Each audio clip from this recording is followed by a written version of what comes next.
Hello, everybody, and welcome to today's episode of Got Transition Radio. My name is Mallory Sear, and I am the Youth Program Manager for Got Transition, and I'm here with my co-host, Eileen Forlenza of Colorado. This radio show is a part of Got Transition, the National Center on Healthcare Transition, which is funded through a cooperative agreement with HRSA and the Maternal Child Health Bureau. This monthly half-hour event is for you to join the conversation about transition topics and the things that are going on in your lives. Before we do get started, I want to quickly review some housekeeping items and how you can contribute and join in the conversation during this episode. On the webinar panel on the right side of your screen, you will see a chat box and a box that says questions. You can use either of these methods to type in your comments and questions, and Eileen and I and our guest speaker will respond to them throughout the episode. If we do not get to your question, please don't worry, as we will have all the questions and answers on our website posted after the show. So, just so everybody knows, this episode is a little bit of a follow-up from our last episode about healthcare transition and the Individualized Education Plan, or IEP. We had so many great questions last episode that we sort of felt like we just skimmed the surface of all there really is to talk about. So on today's show, we are going to be talking a little bit more about what it really looks like to include health in the IEP and that planning process. So Eileen, why don't you catch us up a little bit from last month and introduce our guest speaker? Great. Hi, everyone, and happy springtime. I am hoping that you guys are enjoying the beautiful weather wherever you are. Here in Colorado, it just can't get any prettier. So thank you for taking time out of your day to join us in this wonderful conversation. So yeah, as Mallory said, this is kind of a part two of the conversation we had last month, which is to talk about why and how it's so important to have health truly called out on a young person's IEP, their Individualized Education Plan, as they're transitioning out of high school and into community-based services.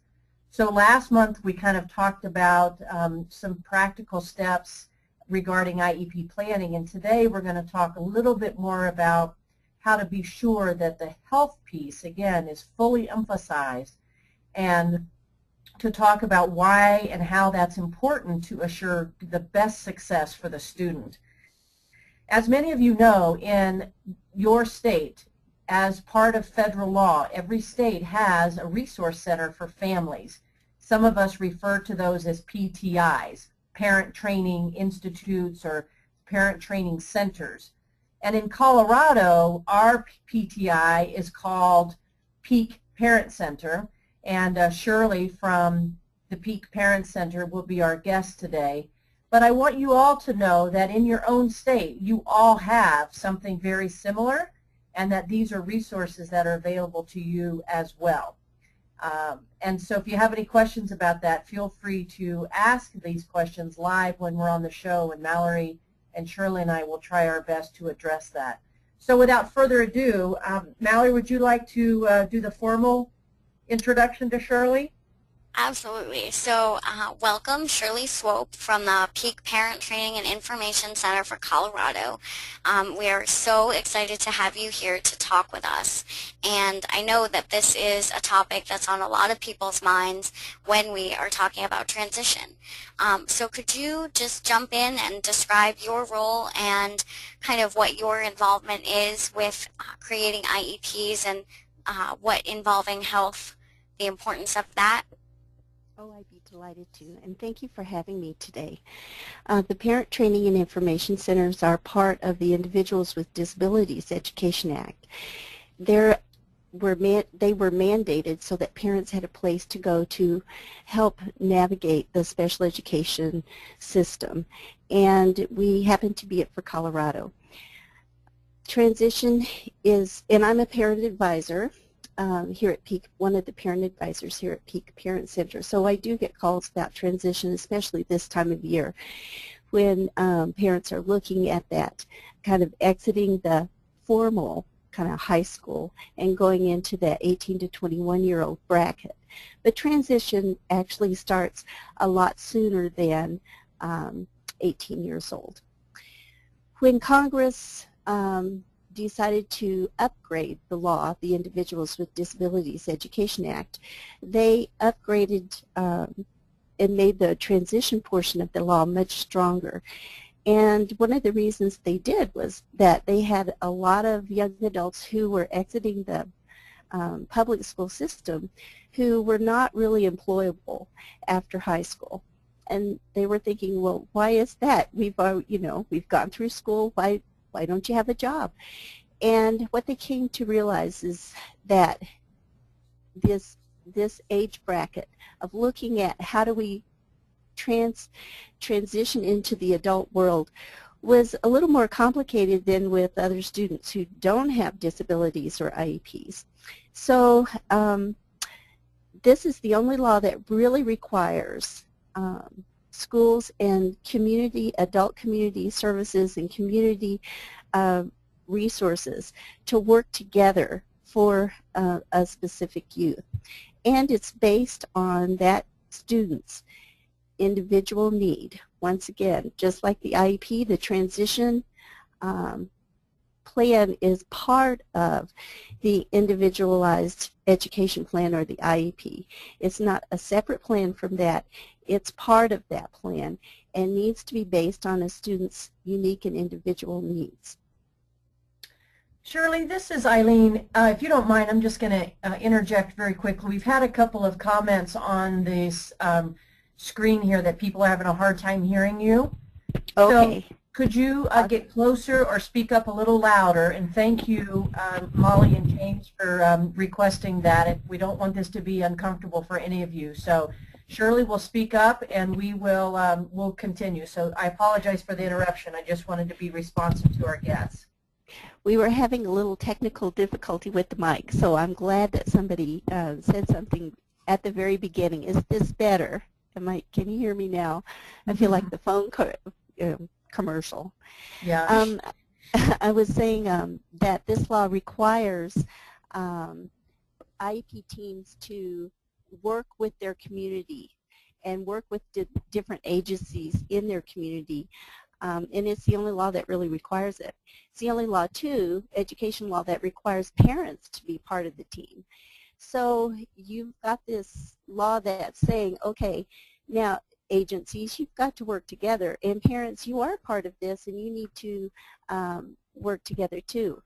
And at the age of 16 federally, in Colorado it's age 15, or by the end of your freshman year in high school, the team is supposed to start that transition planning and that transition planning process. So you have these different agencies, Voc Rehab, you have, different agencies like that have different laws. And so making these two laws kind of mesh and mash and work together, it sometimes can be a challenge, but it's a requirement under the Individuals with Disabilities Education Act. Excellent. Thank you so much for that information. We had another comment that there's still challenges hearing. I think you're coming through loud and clear. If people maybe can try turning up their own speakers as well, that might be helpful in addition. And we'll all try to kind of use our radio show projecting voices as we continue. So that is really helpful, Shirley.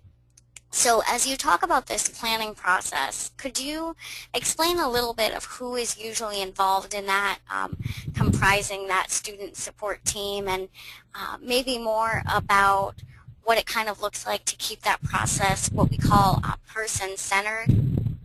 Okay. Well, the IEP team is, can you hear me? The IEP team is composed of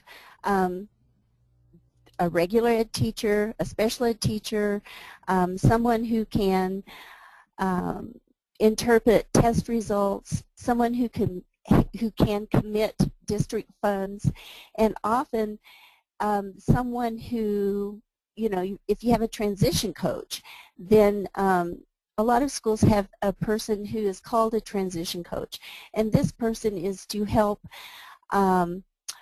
really organize and bring together this transition plan and this transition process. So that's kind of who needs to be involved. At the age of 16 or whatever age that's applicable in your state, the student becomes a part of the IEP team formally, and they need to be invited to their meeting. And that kind of brings us to this person-centered planning. And person-centered planning is a planning session that can help.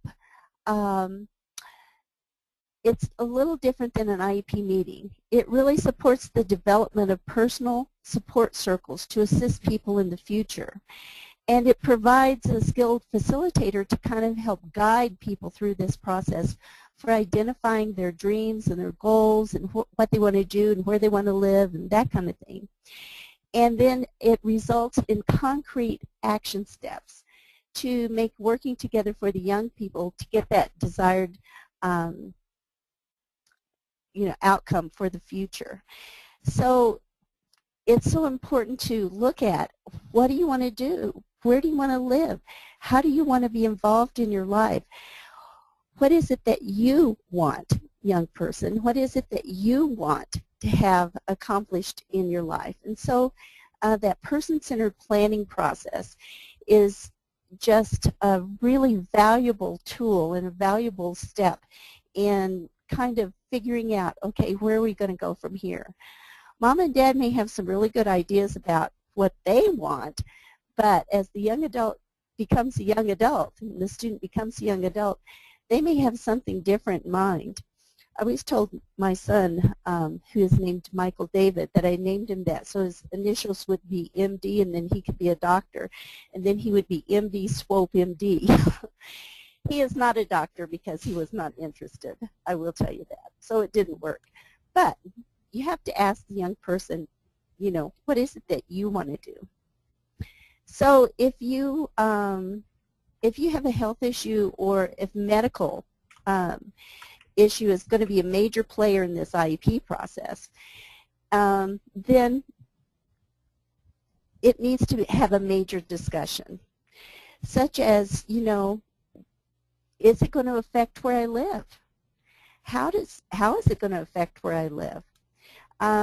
Do I need to be near a hospital? Do I need to live in a city? Do I need to live near my doctor so that I have easy access?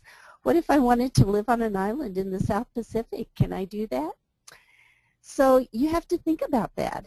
And you have to think about things like, if I use a wheelchair, do I want to live in a high-rise apartment building? What about escaping if there's a fire and the tenants are required to use the stairs? How's that going to work? Is my neighborhood safe for me? Do I depend on public transit? Is my home accessible enough? So there are a lot of things that you need to think about when you have you're transitioning into adulthood, and when medical is involved, then you need to really think through every aspect of where that's going to affect your life. It's sort of like reading. Reading is, I always say, reading is a blanket that lays over all of your academics. So if you have a reading disability, it's going to affect math. It's going to affect music. It's going to affect art because you have to read. If you have a medical component to your IEP, it's like a blanket that lays over your whole transition plan. And you need to really think about it and really dig deep with, how is that going to affect me?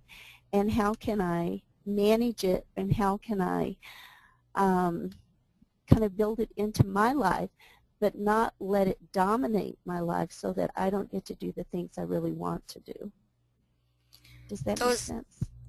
Yeah, that's very helpful. Thinking about how your health is going to affect your independent living, not just your academics at that point. And as we were having this conversation, Shirley, when we did a practice run of this show, it sort of struck a chord with me as I'm, personally looking at continuing my education and, relocating, and having done so much of this work around transition, I'm now thinking about,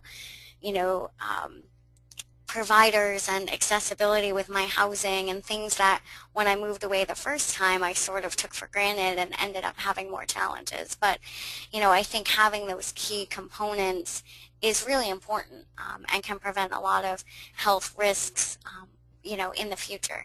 And we actually have a question that I would like to address for both Eileen and Shirley. And this person writes, what if the young person has a chronic illness that is terminal or life-limiting, and that young person does not want to set goals for employment and education? What does the IEP team do then if they are mandated to plan for transition? And I think that's a really, really good question. I would love to hear both of your thoughts on that. Yeah, I think that is a great question. This is Eileen. I'd like to go ahead and try to give a little perspective, if you don't mind. I was thinking actually about this in my own situation. I've shared with many of you that my daughter Holly will likely never live independently. She does not have the same kind of choices or opportunities due to her disability, and I'm expecting that as her parent she will live with me, or at least in a fairly very highly supervised manner for most of her life. And so really, yeah, I thought about this, so I really appreciate the person asking the question, because we want to be very clear and very sensitive that independent living, that there's a spectrum. There's a broad spectrum of abilities and a broad spectrum of goals and dreaming that happens during this transition time. And I want to say that that's the beauty and the joy of the IEP, with the very beginning meaning individualized, and that's the key that we have to keep in mind. It's really what the young person has in mind, and or what the family believes that if the person is not able to fully communicate or to truly express these kinds of things, what is it that the family believes is the best choice for this person? It doesn't say that the law doesn't say that the transition has to include independent living or employment or that sort of thing. It's really about what's the best option for this person getting out of the public school system.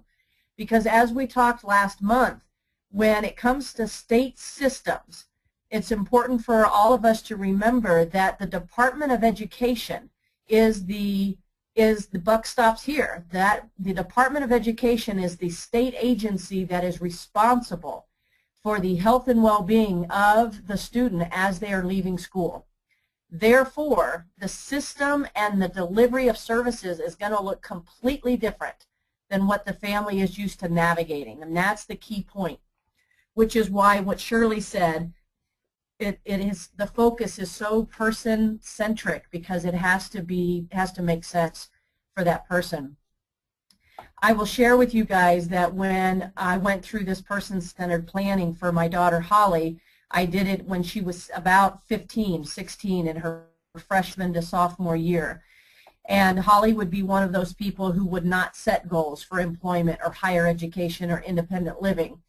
And in our path, what we called it a PATH, a P-A-T-H, a person-centered planning process, typical to the culture of my large family, our meeting included about 32 of my family members, all of Holly's siblings and my siblings and grandma and grandpa, and it was a very robust planning process.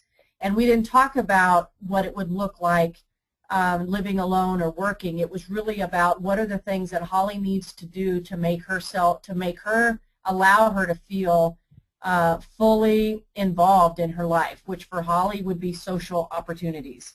So part of her PATH plan included community dances, going to community theater, having people come over to visit at our house because Holly doesn't get out as much. It was really individualized to what we believed was best for Holly. And at the end of the day, and I've shared this with you guys before too, that it also struck up a grief cycle for me.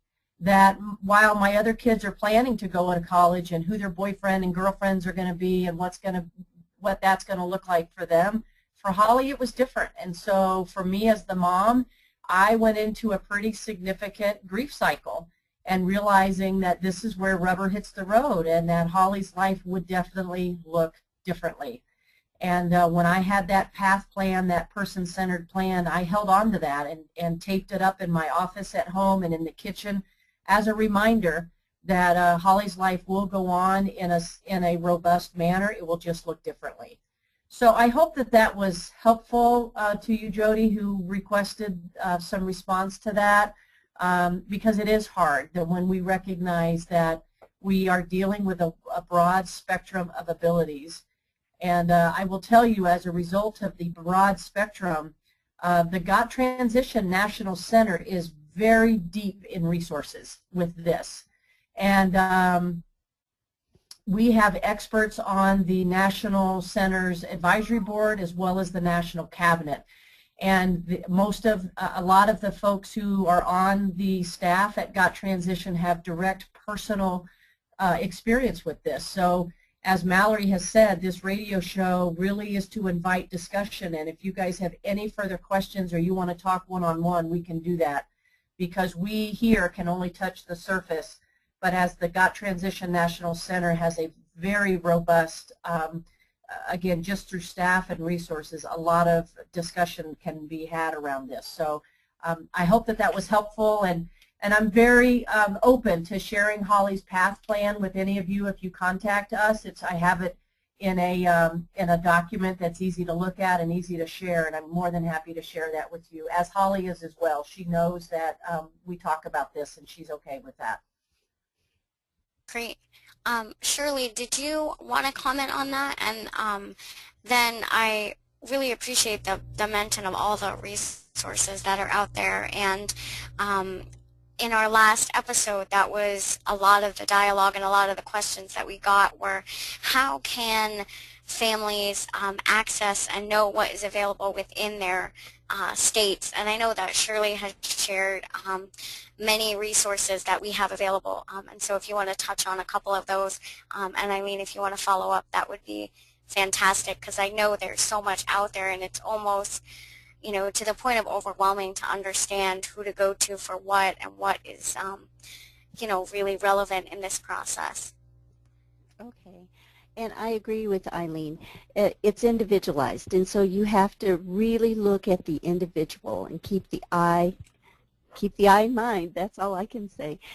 And but there are certain with the transition plan and with this transition process, there are certain questions that the IEP team must ask and you must discuss. And so one is independent living, and if it's what is the living arrangement going to be? That's a question that you discuss. Or what is the kind of long-term outlook for a student? That's a question that you discuss. So it doesn't mean that it's going to look different with each individual. For the resources, for a good picture on person-centered planning and what that whole process is about, if you go to PEAK's parent website and then PCP, or person-centered planning, and just click on that link, you can hear interviews with several young adults who have had this person-centered planning process in our state, and what it's meant to them and what it looks like for them. Then the next one is the National Dissemination Center for Information for Children with Disabilities, or NICHCY.org, and you can search your state's resources just by clicking on your state. It's a great way to get connected with resources in your state. For finding the Parent Center too, and for resources, additional resources around transition and information like that, the National Parent Technical Assistance Center is a great place to look for more information. And then Family Voices, for different states, that's a wonderful, especially for medical needs.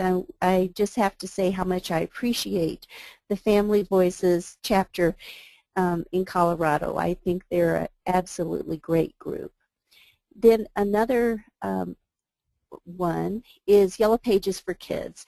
And Yellow Pages for Kids is just a a plethora of different folks and resources that are put together by a national website called Rights Law, WRIGHTSLAW, but they have this, they sponsor this Yellow Pages for Kids, and I think it's a great resource. And you just click on your state. And the National Parent Technical Assistance Center, too, that's another great site just for lots of information.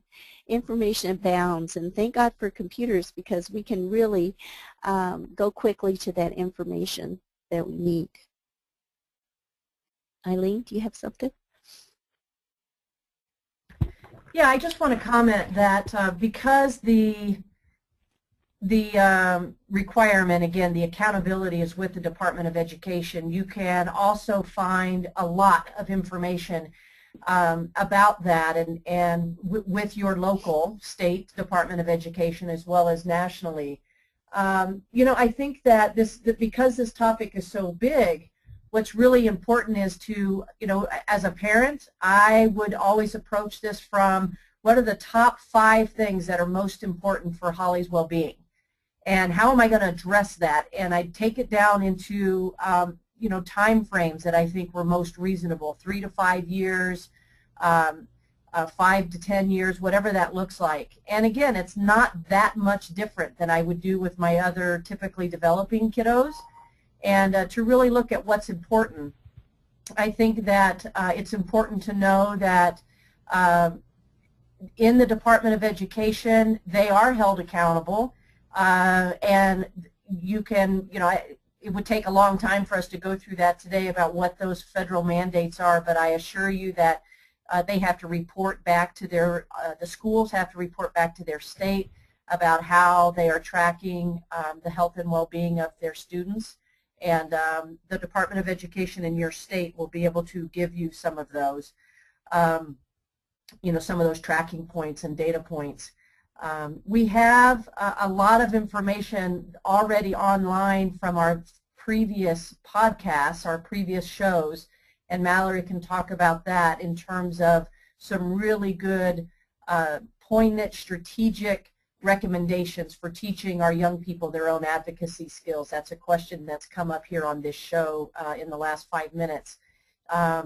And Mallory can speak to that a little bit about how she managed that, and all of that has been featured in some of our previous shows.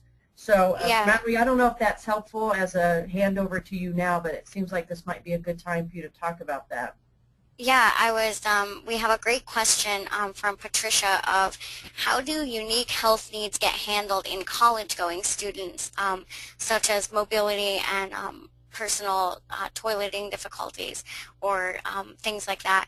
And college is such a different animal altogether, and it's again very individualized, and I always advise people to, as you're looking at schools, one of the first places to go is the health center as well as the disability advocacy office, and that's called something different at all colleges, but every university has to have one.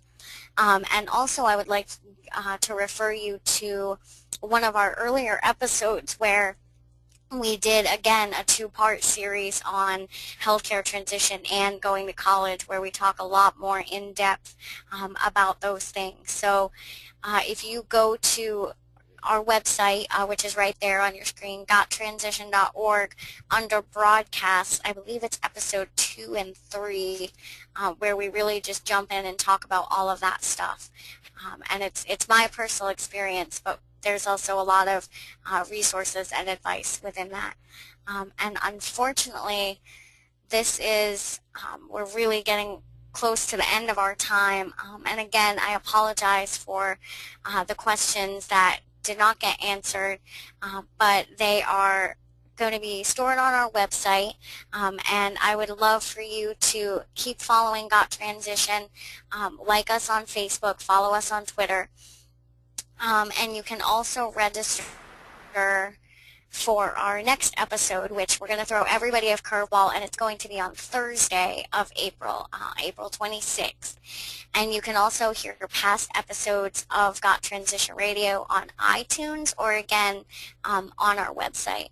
So I would love to thank you, Shirley, for being on this episode, and I apologize for any technical difficulties that may have arisen during this, but you have such great information, and it's been so great to have your expertise. We really appreciate it. Well, thanks for having me. I really enjoyed it. Excellent. So Eileen, do you have any last thoughts as we wrap up this episode? I just want to be specific to, again, thank everybody for being here and knowing that because this is kind of can be an ambiguous concept, the specific tangible samples of a health transition plan will be available on Got Transition for some of you who have been asking about it, and just utilize the Got Transition National Center as a resource when you're looking for tangible examples and resources that will really help you move this forward in your own life or in your own agency and your own state. So that's all I have for now, but again, feel free to contact us as your questions evolve in the next few days. That's all I have, Miss Mallory. Excellent. So again, thank you so much, everybody, for listening in, and we hope to see you all again next month. And with that, I encourage you all to remember every transition is unique, just like you, and have a wonderful rest of your day.